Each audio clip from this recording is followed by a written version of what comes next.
are ready to Skype in Senator Jeanne Shaheen, as we are Skyping her. Hello. Hello. Let me do a little introduction of you, Senator. Senator Jeanne Shaheen is the only woman in U.S. history to be elected both a governor and a United States senator. I like to note that as we have a week of many firsts. Yes. Senator Shaheen has been committed to serving the citizens of New Hampshire and is known for her common sense leadership, hard work, and dedication to improving the lives of the middle class. She has served in the United States Senate since 2009 and is a member of the Senate Committee on Armed Services, Foreign Relations, Appropriations, and is ranking member of the Small Business and Entrepreneurship Committee. Thank you, Senator. Well, it's great to be with you all, and thank you for letting me Skype in this afternoon. I appreciate Chairman Cummings and members of the Platform Drafting Committee for the invitation to join you in my capacity as a member of the Senate Foreign Relations Committee to offer my thoughts on America's place in the world. Our nation is and must remain a beacon of democracy and a friend to those around the world who aspire to greater freedom, security, and prosperity. As Democrats, we believe in peace through strength. We also believe in strength through peace. This means maintaining strong alliances, putting diplomacy first, and resorting to military force only as a last resort. These are important aspects of our American exceptionalism, and they are what make us an indispensable global power. A fundamental principle underlying the Democratic Party's approach to foreign policy is our conviction that smart power and robust diplomacy must be the primary means of achieving our nation's aims abroad. We also believe in leveraging America's soft power, the moral authority of our democratic way of life, the influence of our entrepreneurial economy, and the magnetism of our cultural achievements.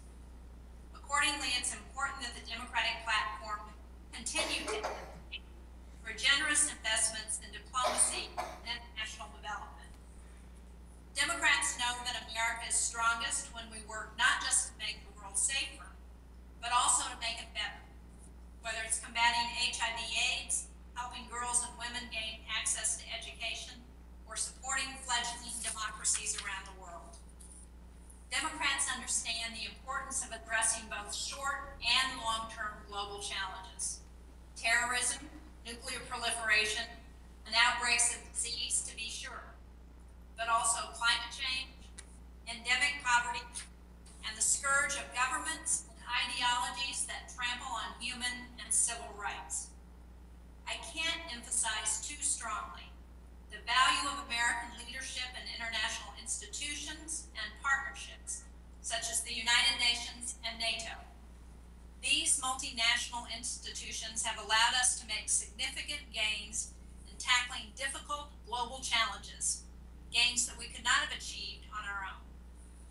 Our platform should continue to recognize the value of alliances, partnerships, and the web of international institutions and agreements that allow us to successfully navigate our increasingly interconnected world.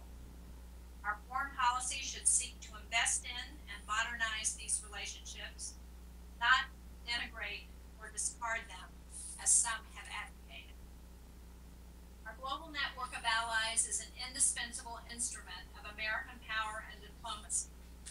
Not only should we be bolstering traditional partnerships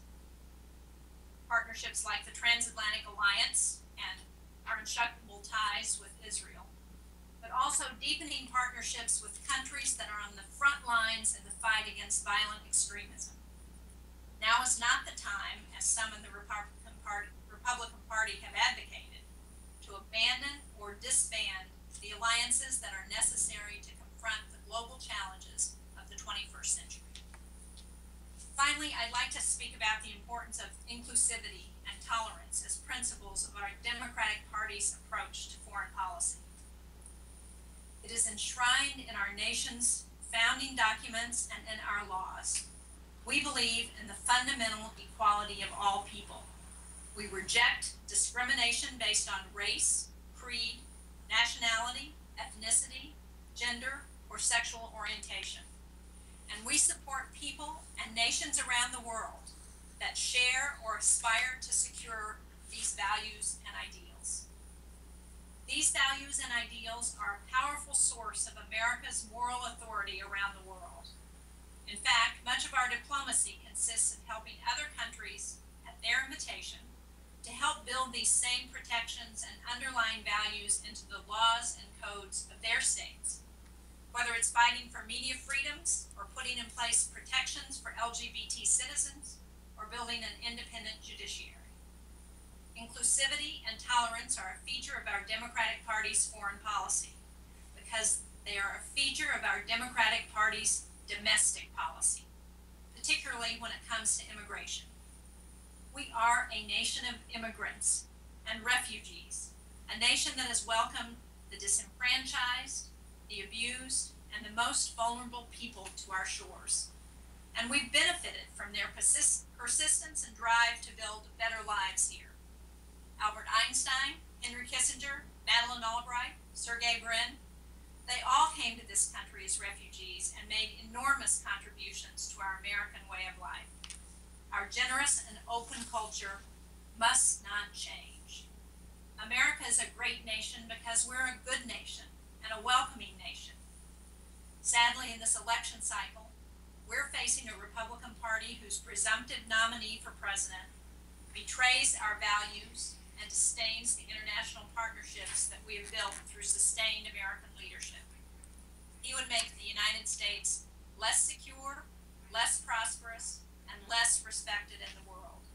And we must not allow this to happen. In summary, I urge the committee, when drafting our party's platform, to bear in mind the importance of a strong and principled foreign policy, drawing on all elements of our national power, including the power of our values and ideals. We are committed to maintaining our armed forces as a military second to none in the world, and we are committed to using force only as a last resort, and only when there's a clear path to success. We're also committed to supporting and caring for our service members, especially our wounded warriors, when they return home. The principles that I've talked about today have guided our party's foreign policy for many decades.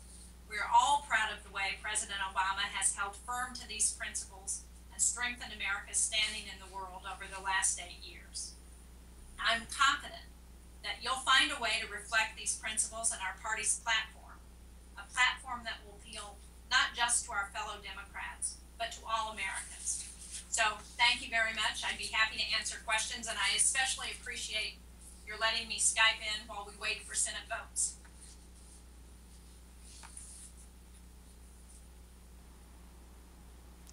Thank you so much, Senator. We're grateful.